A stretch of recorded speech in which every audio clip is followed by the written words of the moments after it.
Welcome again, Maxim here, and in this video I will briefly show you new content from the Warframe 1999 update. A new story quest, hub, Warframe, 2 new factions, and a few unique missions. Most of the new features are concentrated around newly added hub, Hulvania. There were also reworks for Trinity and Nyx, and a lot of new skins, some of which are very unique. Let's get started. To play the Hex, the Fury Paradox and Lotus Eaters have to be completed.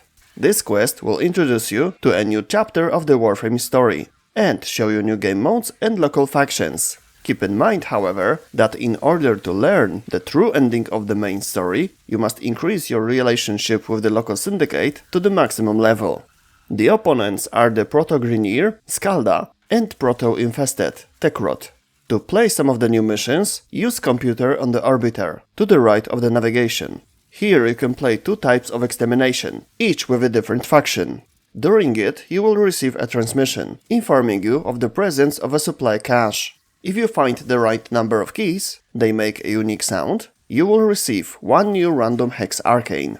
On the missions, you will also come across Tekrot saves, which also require a similar item to open. If you are familiar with Cephalon Melica from Zariman, you already know how it works. Find the save, find needed item nearby, get the reward. Inside you can find Hulars, local credits, a Hex Arcane or Hex Treasure. The treasures are 8 items, randomly placed on the map, like typical syndicate objects, for example Void Plumes on Zariman or Voca on Sanctum. Except that, here you will find of course new resources, mods, and a new vehicle, the Atomicycle. You can summon it from the gear wheel on Hulvania missions and other open worlds. It has 4 unique skills. Back to the missions. Apart from the fact that each week there will be a different season here, there is another mission divided into 2 factions. Hell Scrub. This is a variation of survival. Special devices, Hell Scrubbers, are used for oxygen supply. You sometimes have to clean them because they are overgrown with Tekrot. If you do not clean them in time, the device will turn into a Tekrot enemy. After destroying it, you will receive some of the oxygen that you would get after its activation, but it will be a smaller amount.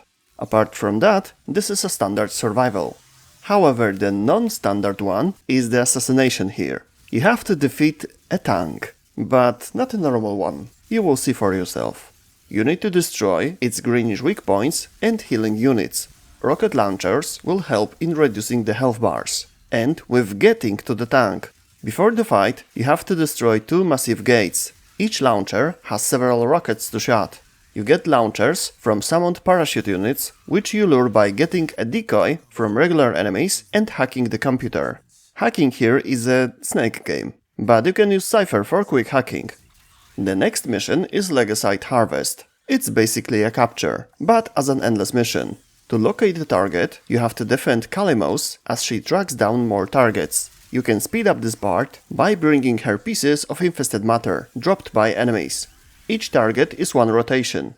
The last new mission here is Face Off. 2 teams clash in a series of 3 tasks, debuffing opposing team with various modifiers and buffing their own. There is a variant against AI team and against a group of 4 other players. Regardless of the finale, both teams receive rewards, the winners slightly better, and you also get conclave points in the mode against other players. Possible rewards here includes Hex Arcanes. As for rewards, when you look at the map with missions, you can see 3 icons at the bottom.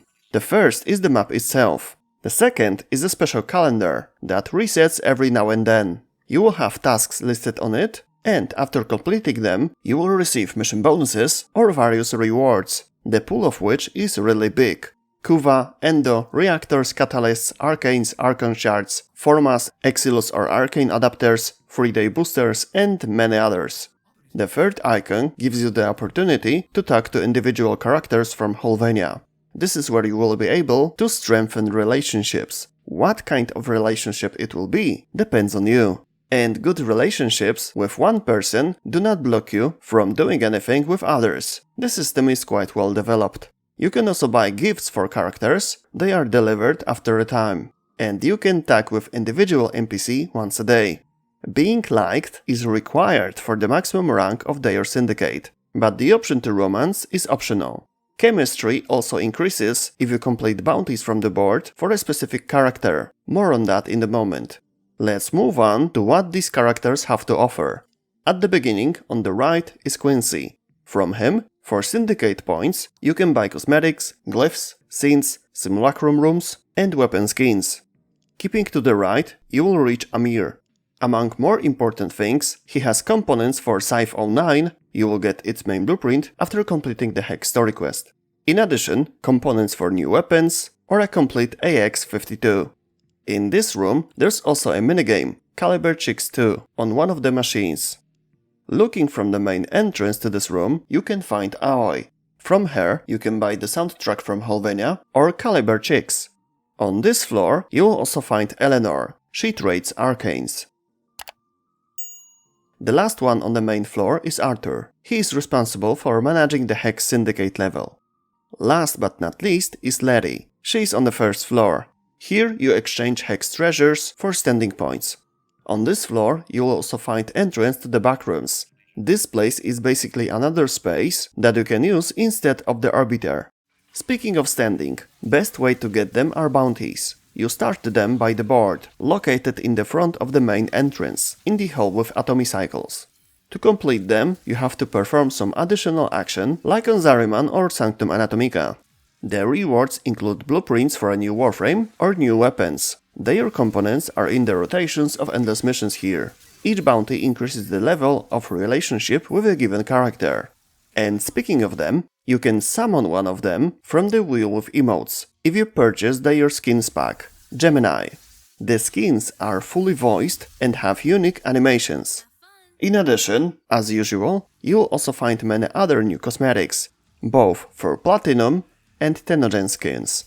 And if you log in before December 23rd, you will receive skins for weapons from the Unreal Tournament series. Now let's move to the Nyx and Trinity reworks. Since they are important characters in the new story, they have received some improvements. Trinity. First skill. You can create 3 walls of life at once instead of 1. And if player receives a fatal shot within its range, the wall gets destroyed, protecting the player. Second skill gives you more energy through more pulses. Third skill lasts longer, the number of linked mobs depends on the ability strength, and you can recast the skill before it ends.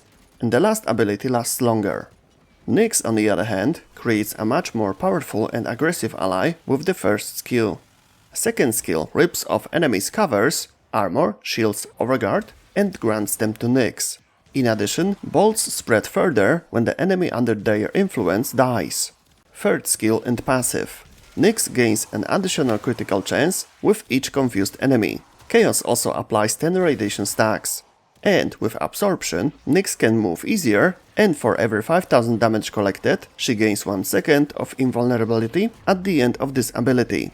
Other changes and features. Infested ancient enemies have lost their auras, which had a strong effect on other units. And the ancient healer no longer adds an overguard, he only heals. Instead, a new ancient has been added, who's adding an overguard. A very convenient change has also been made to the mastery rank system. The time between mastery tests has been reduced from 24 to 23 hours, but the penalty for failing a test has been removed. From now on, if you fail a given test, you can simply try again. In addition, the Ergo Glass store now looks better, and players have more weapon and Warframe slots from the start. Existing accounts received few for free. And that's all from the major changes and new features in this update. The full list is in the description. If you have any questions, ask me in the comment section, or you can visit me on one of my streams on Twitch. Link is also in the description. See you next time. Bye.